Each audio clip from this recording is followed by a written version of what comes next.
video is strictly for educational purposes only. I do not condone or glorify the usage of drugs. How's it going, everyone? I'm Low-Key Fish, and in this video I'll be covering the nootropic stimulant known as Theacrine. This is a naturally occurring alkaloid that boasts a chemical structure extremely similar to caffeine. Most people use it as an alternative to caffeine or pair the two together as they have synergistic effects when taken simultaneously. I think we're gonna work really well together. Yeah. I'll go over anything you'd want to know, including the benefits, dosage, effects, my personal review, and everything else in between. Let's get into it.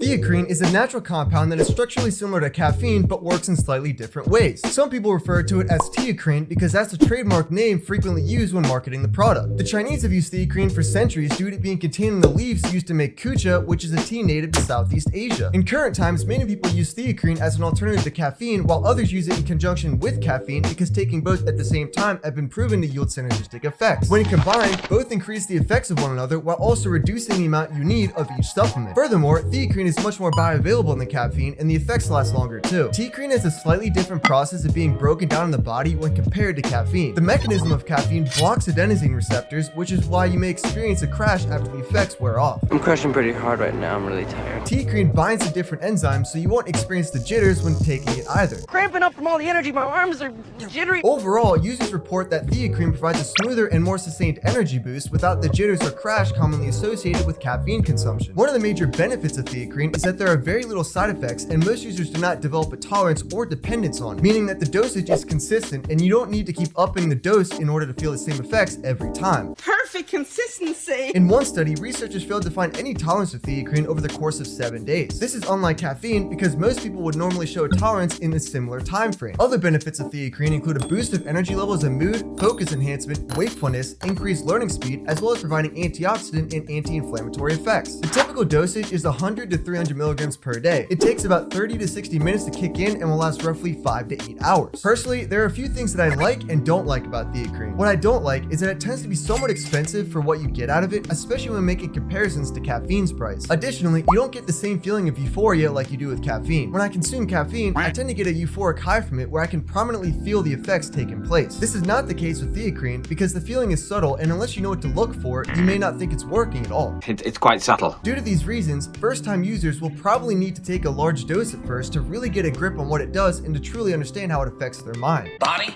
and mind. Some people may find it a bit underwhelming if they're not very in tune with the way supplements can alter their cognition. I would say that it works more in the background and there isn't much of a pronounced sensation you can physically feel. I can't feel anything. One thing that's rather unfortunate is that if you're trying to quit or take a break from caffeine, you can't use Theacrine as a substitute. The reasoning for this is that although Theacrine works in slightly different ways, it still impacts many of the same receptors, so it doesn't serve as an efficient way to lower your tolerance to caffeine. What I do like about Teacrine is the consistency and how smooth it is. As mentioned earlier, Theacrine does not induce a crash or make you feel jittery. Instead, the feeling is exceptionally smooth and almost feels like a pure cognition booster. The dosage I generally take at once is 300 to 500 milligrams, and I find that at this dose, it makes me very alert and focused. I feel like it increases my verbal acuity and smoothens out the way I process my thoughts. In addition, even if it may be subtle, it does bring me jubilation and brightens up my mood. Overall, I do enjoy having Theacrine in my arsenal as a tool to enhance my mental capacity. Hooray! I'm useful. It has enough unique properties to warrant myself keeping some around for whenever I need it. Just in case, because, you know. I don't necessarily think that it's underrated or overrated, I just think that it can be useful in certain situations. Another legal nootropic that is popular for enhancing cognition is Nootropic. This is another compound that also acts as a mild stimulant and is often categorized as a brain booster. Watch this video next on everything there is to know about Nootropic and how it provides mental stimulation and mood enhancement. Nootropic is found in various nootropic stacks and yields many neuroprotective effects. My name is Fish and I stay low key.